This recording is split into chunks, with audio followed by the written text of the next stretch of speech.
It's been about a year since I installed this portable countertop reverse osmosis system, and now it's about time to change those pre and post filters.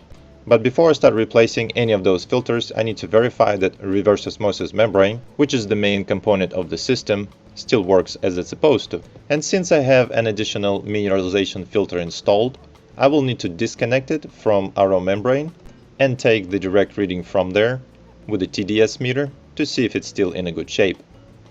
All these filters are connected with the quick connect system, and to release the tube, just press on the edge with your fingernail and pull out the tube. This test is a very important step, because your typical RO membrane can last up to 5 years, while other pre and post filters have to be replaced at least once a year. However, if RO membrane fails the test, it would have to be replaced as well. And that's exactly what happened to a friend of mine who never replaced any of his filters for almost 2 years, and his RO membrane has failed, so he had to replace the whole unit. And this membrane shows 9 ppm, which is excellent for this type of system. And just to compare it to a regular faucet water, I'm going to test it as well, just to see the difference. And the faucet water shows 253 ppm, which means this filter removes over 96% of impurities. And now I can remove all the filters except for RO membrane. If you have one of these red clips installed for extra safety, you can remove it with your fingernail, just lift it straight up. Sorry for the bad lighting. To remove all the tubes, I don't need any tools except for here. There is a plastic extension and my fingernail is too short, so I will need to use a thin blade to stick in between. Push the blade in one direction and pull the tube in opposite direction, and it should come off easily.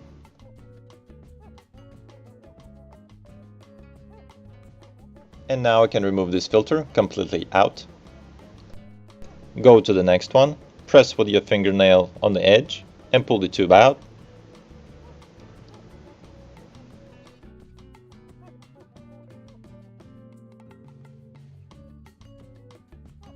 Sometimes they get a little bit sticky, so you would have to apply a little bit more pressure.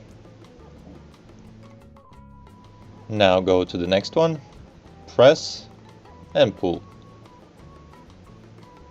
There will be some residual water coming out, so be prepared for that. And again, press and pull, just like so.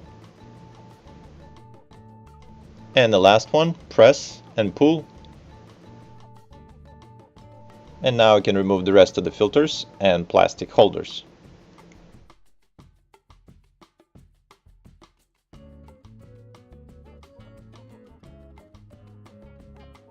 You would probably have some residual water, so clean it up as needed.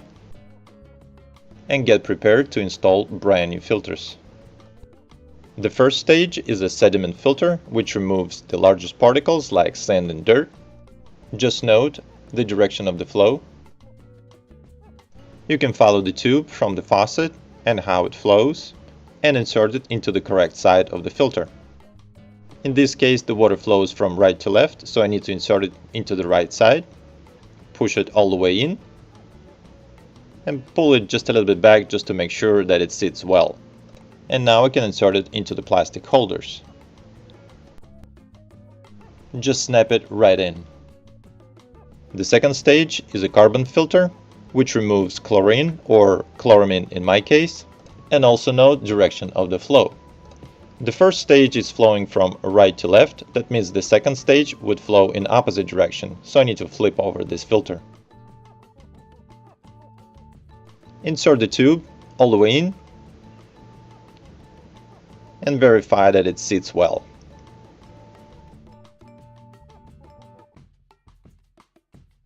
I forgot to install plastic holders.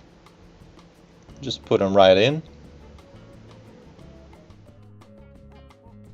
Now connect the first stage to the second stage.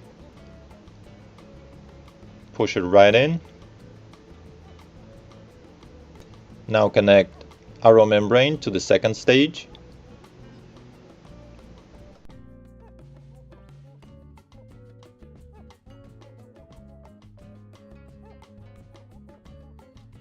So the water floats from the second stage into RO membrane, which would be the third stage. And the clean water comes out from this side and it goes into a cartridge with minerals, but I have to install it correctly. Since the water flows from left to right, I have to flip over this cartridge to follow the flow. Snap the cartridge in place and connect our raw membrane to the fourth and the last stage in my case. And this is the last tube that I need to connect, and that's where the clean mineralized water would be coming out of. This tube is softer than other tubes I've connected, and that's probably why they use this gray plastic adapter to make it stronger. And the red safety pin is not necessary in my opinion. So I put everything together and let it run for about 20 minutes to flash brand new filters.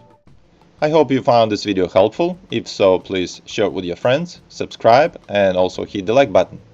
Thank you.